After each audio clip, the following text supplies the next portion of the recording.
साल पहले ये 9 सिक्के अपनी एक भक्त लक्ष्मीबाई को दिए थे। लक्ष्मीबाई के पास तो ये सिक्के 9 ही थे, लेकिन लक्ष्मीबाई की मौत के बाद सिक्के दुगने हो गए। कैसे हो गए साईं के सिक्के दुगने? क्या है साईं के सिक्कों का रहस्य? देखिए इस रिपोर्ट में।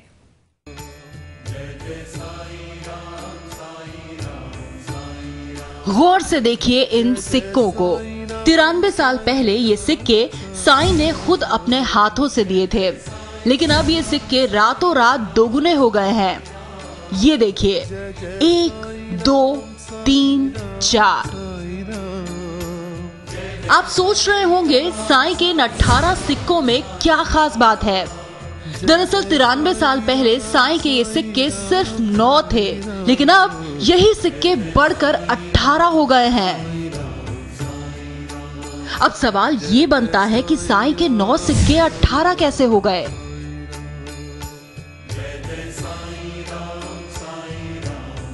कहीं ऐसा तो नहीं कि कोई साईं के भक्तों की भावना से खिलवाड़ कर रहा है।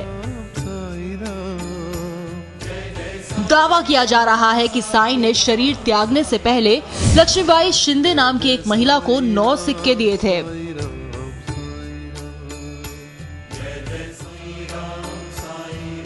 देखिए, साईं के 9 सिक्के शैलजा गायकवाड़ नाम की महिला के पास हैं और 9 ही सिक्के चंद्रकांत शिंदे के पास हैं। चंद्रकांत ने साईं के ये 9 सिक्के लक्ष्मीबाई शिंदे की मूर्ति के पास रखे हैं। साईं के इन 18 सिक्कों में से असली कौन है और नकली कौन है? इनमें से कौन से सिक्के साईं के हैं? 75 साल की शैलजा गायकवाड़ का दावा है कि जो सिक्के उसके पास हैं वही असली हैं और जो 9 सिक्के चंद्रकांत के पास हैं वो नकली हैं।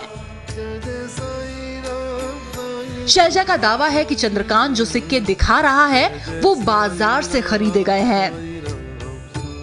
शैलजा का दावा है कि साईं बाबा ने ये 9 सिक्के उनकी दादी लक्ष्मीबाई को दिए थे। साईं बाबा ने 15 अक्टूबर 1918 को उन्हें ये सिक्के दिए थे, क्योंकि उनकी दादी साईं बाबा की सेवा करती थीं, जिसके एवज में साईं ने ये 9 सिक्के लक्ष्मीबाई को दिए।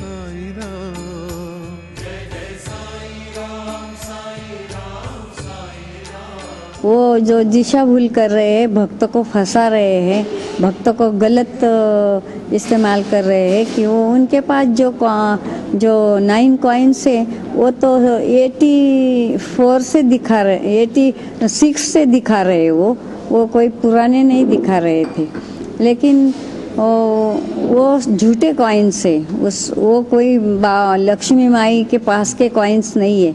ये सारे झूठे कॉइन्स बाजार से लाके उन्होंने फ्रेम करके रखा है। लेकिन चंद्रकांत भी दावा कर रहा है कि जो सिक्के उसके पास हैं वही असली हैं, क्योंकि साईं बाबा ने ये 9 सिक्के उनके परिवार को दिए थे, जो अब विरासत के रूप में उनके पास हैं। यही जो सिक्के हैं वो सही सिक्के हैं और ये मुझे विरासत में मिले हैं, तो मैं भी ऐसा दावा करूंगा कि ये जो मुझे सिक्के मिले हैं यही असली सिक्के हैं। आपने दोनों साईं भक्तों के दावे सुने। दोनों ही अपने 9 सिक्कों को असली सिक्के बता रहे हैं। तो अब कैसे पता चलेगा कि असली सिक्के कौन से हैं?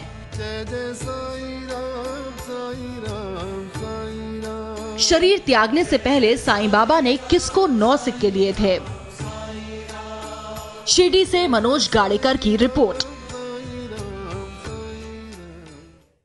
अब सवाल उठता है कि साईं के ये सिक्के किसके पास कैसे पहुंचे? कौन सच्चा है और कौन झूठा? आइए देखते हैं। साईं के 9 सिक्कों पर दावा करने वाले शैलजा और चंद्रकांत दोनों ही शिरडी के रहने वाले हैं और दोनों ही दावा कर रहे हैं कि लक्ष्मीबाई से साईं के सिक्के उनके पास आए।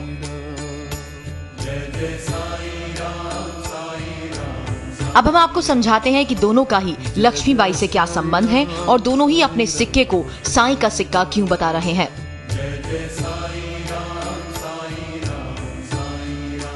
जिन लक्ष्मीबाई को साईं ने 9 सिक्के दिए थे, उनके नाना तुकाराम और तात्या तुकाराम नाम के 2 बेटे थे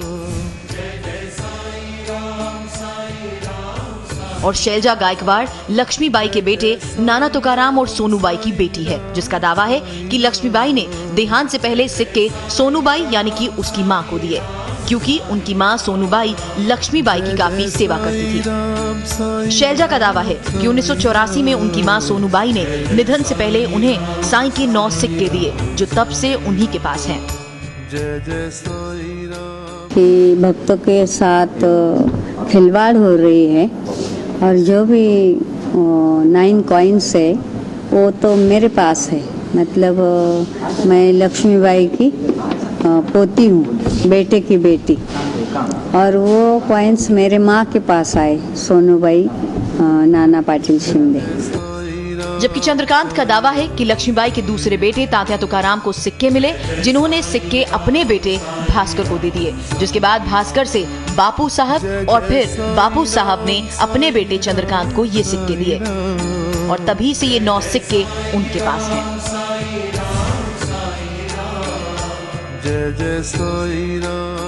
यही जो सिक्के हैं वो सही सिक्के हैं और ये मुझे विरासत में मिले हैं। तो मैं भी ऐसा दावा करूंगा कि ये जो मुझे सिक्के मिले हैं यही असली सिक्के हैं। दोनों ही अपने सिक्कों को असली सिक्का होने का दावा कर रहे हैं। अब शैलजा ने इस मामले की शिकायत पुलिस में दर्ज कराई है और पुलिस कुछ भी करने से पहले इन सिक्कों की जांच करवा लेना चाहती थी, ताकि साईं के सिक्कों की हकीकत सामने आ सके। जो 9 सिक्के हैं, दोनों सिक्के हम कलेक्ट करके संबंधित डिपार्टमेंट है जो उनके पास भेजकर पता करेंगे कि कौन से इसमें ओरिजिनल है, उसका रिपोर्ट आने के बाद उचित कायदेशीर कार्य की जाएगी। लेकिन इस पूरे मामले में साईं ट्रस्ट खामोश है और वो इस मामले पर कुछ भी नहीं बोलना चाहता। शिरडी से इंडिया टीवी संवाददाता मनोज गाडेकर की ये रिपोर्ट।